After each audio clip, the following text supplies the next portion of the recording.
I hope you're happy. I hope you're happy now. All right, guys, we are headed to the gym. We just finished up a meet at Warhorse where I did photography and he did the commentary this time. Still very in the live stream, but also commentated, which was a fun little switch up for us. At least for me it was. Was it for you too? Yeah. So we are off to the gym. Decided to film week 3 just because, honestly, because I had the camera in my hands already.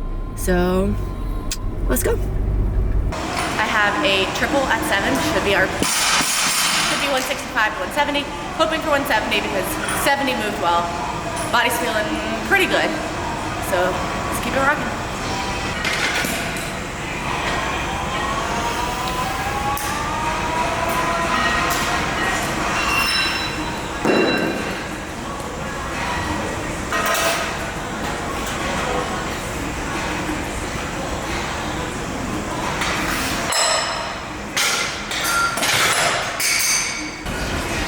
I'm gonna do my last warm up as a triple because I want to have the breadth of practice before I get to the triple.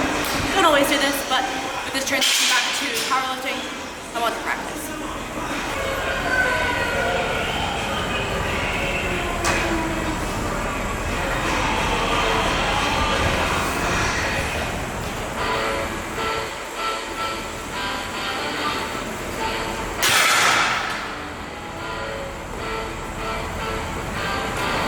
Load it up.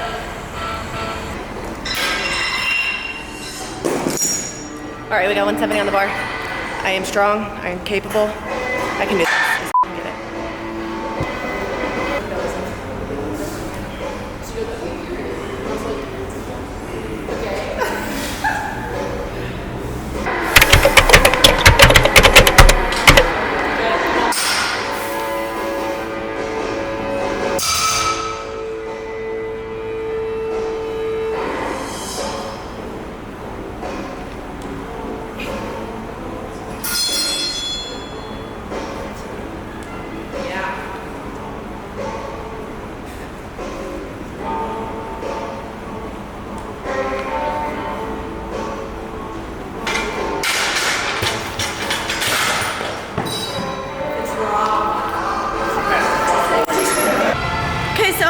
Decided to give the whole gym a heart attack and miss my re-rack, but it's alright because we made it back in the rack. Tried to do a little calf raise, a good thing I've been training them. Nah, just kidding.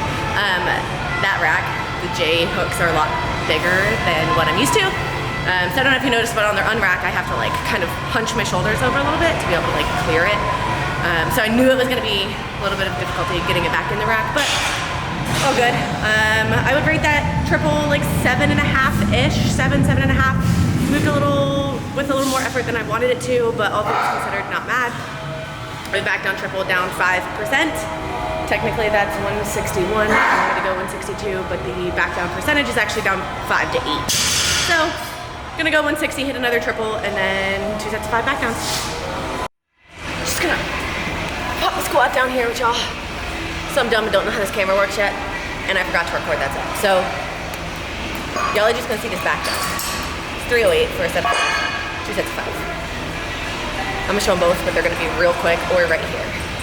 I don't know yet.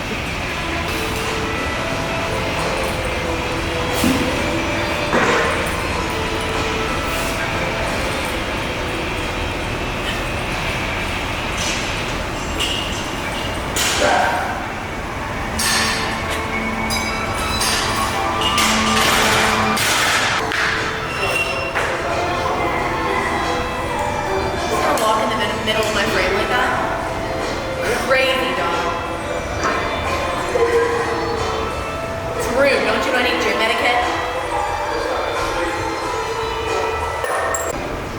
He thinks he's cooler than me, chat. I don't think I know.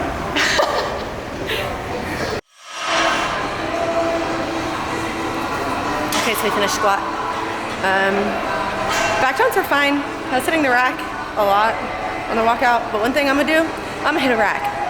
So we're about to deadlift. My shoulder's not feeling great, and honestly, I feel it on like just holding the bar. So we'll see how today goes. Probably because I did a lot with my shoulder today with having to shoot, because this is the hand that I hold the camera with and was like holding it out. So we'll see. About to take 2 reds. Let's see how it goes.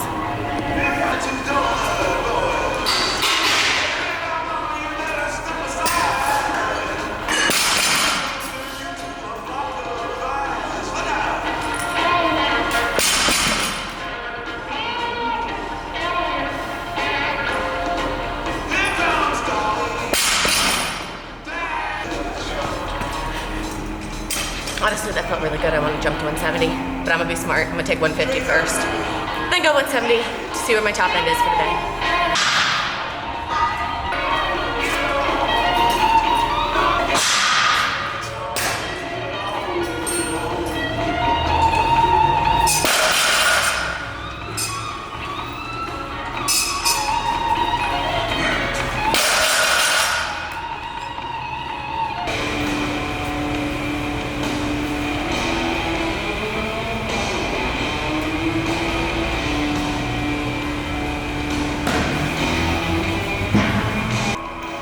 Chat, he wants to be me so bad.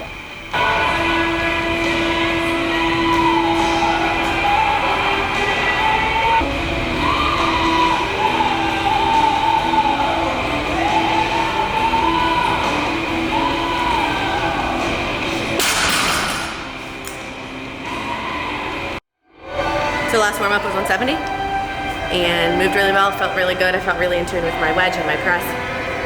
So we loaded the top end of the range, 185.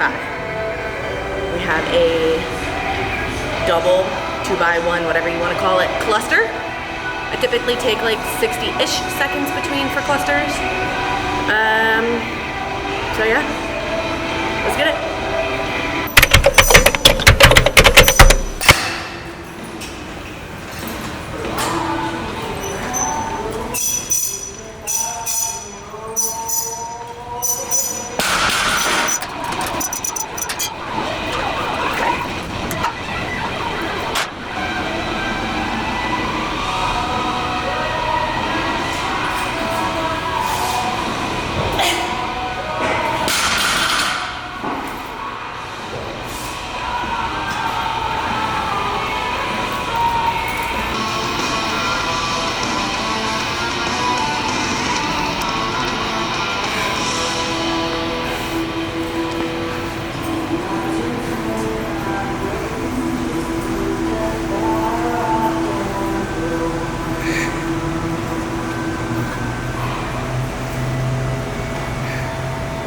Call me Kesha.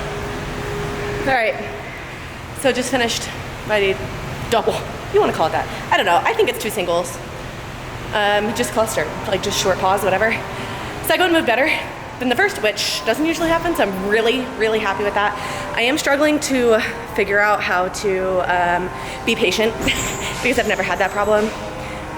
Yeah, have you ever tried being patient? That's what my coach said like 3 weeks ago, and I was like, Have you ever tried feeling patient? oh yeah. It's very specific. What'd he say?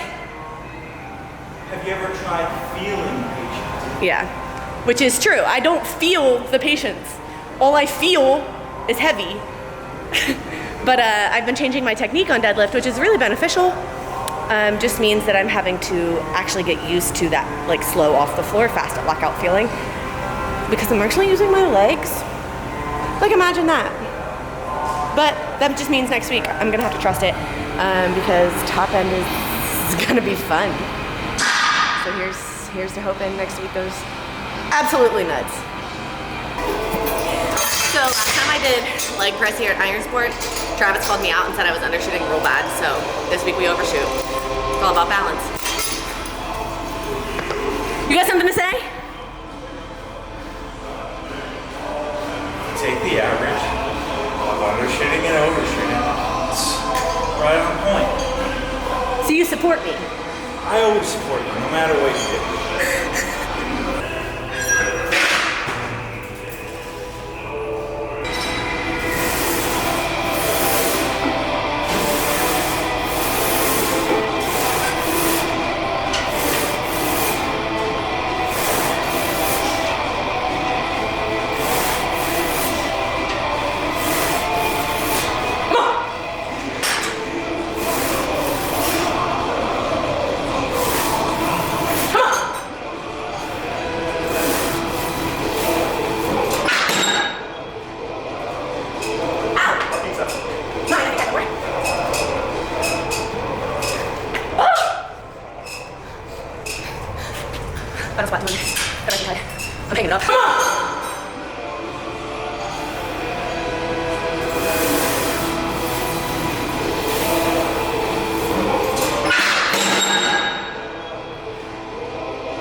I don't squat 200 at rising tide.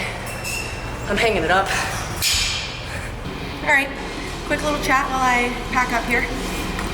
So back in, I think it was December, it might have been January, I left Sean solely for the point that I did not want to, why was it not focused on me? I didn't want to pay for powerlifting program while I wasn't powerlifting. And had my friend Evan helping me with some just like power building, bodybuilding training, which has now transitioned to him being my coach for powerlifting. So, update on that front. With kind of relearning deadlift, the biggest emphasis that we've had is actually learning how to build tension into the wedge. For forever, I have just been kind of throwing myself at the bar and hoping my legs know when to push, which has just made for really inconsistent lifting, hence my butchering every single week four. Okay, not every single, but a lot of them.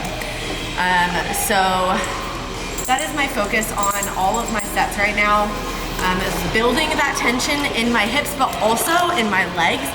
People have always said like, push the floor away, whatever. I never understood it. But for me, it's not push the floor away, it's push the slack, because then I actually have, like, I'm not pulling slack before and running out of room for my chest and shoulders to move. I'm actually pushing the wedge away so that my shoulders and chest can come up and get into that wedge position and actually be able to push the floor. So that's been my mindset on my lifts. I have been taking the bar every single time I deadlift because the bar helps me learn how to find that position in my feet without letting the bar drift away from me. So if I throw myself at the bar and I'm not building that tension, it's going to move away from me. That's counterproductive. That's not what we want. So with just the empty bar, it's light enough that I'm able to actually try to keep the bar in place, build my wedge and chest up all at the same time to have a productive deadlift. Now with that, deadlift has been slower off the floor, which is what sumo typically is, but it's a piece of the puzzle that I'm having to relearn. So it's been kind of fun to relearn. Also a little frustrating because top sets feel heavier than they look and that I feel like they should be. Today I actually moved pretty well, I'm not upset about it. But just overall, like last block I ended with 192.5 and it moved a lot slower than what I expected it to, but that's because I'm used to praying and hoping it's gonna pop off the floor and end up at lockout. And now I'm actually being able to like push it off the floor into lockout. It just takes a little bit longer, but it's way more consistent. So it's been a fun process to relearn. That is it for week 3, day 1. Yeah. He's been here listening to me rant about my deadlift. Hashtag Team Baja. Hashtag Team Baja. Baja Blast, baby. Baja. Okay, Travis wanted me to try this setting on the camera. It's just gonna be a play with it until I figure out what I like settings wise. Forging around and finding out. Yeah. The only brand I got loyalty to? Inspire. Inspired. Everything I own for the gym basically is Inspire. I know he's not producing more content in clothes right now, but I have bought basically everything he's ever sold because it is just such good quality. So shout out Jamar, love your brand. Let's go, because I'm hungry.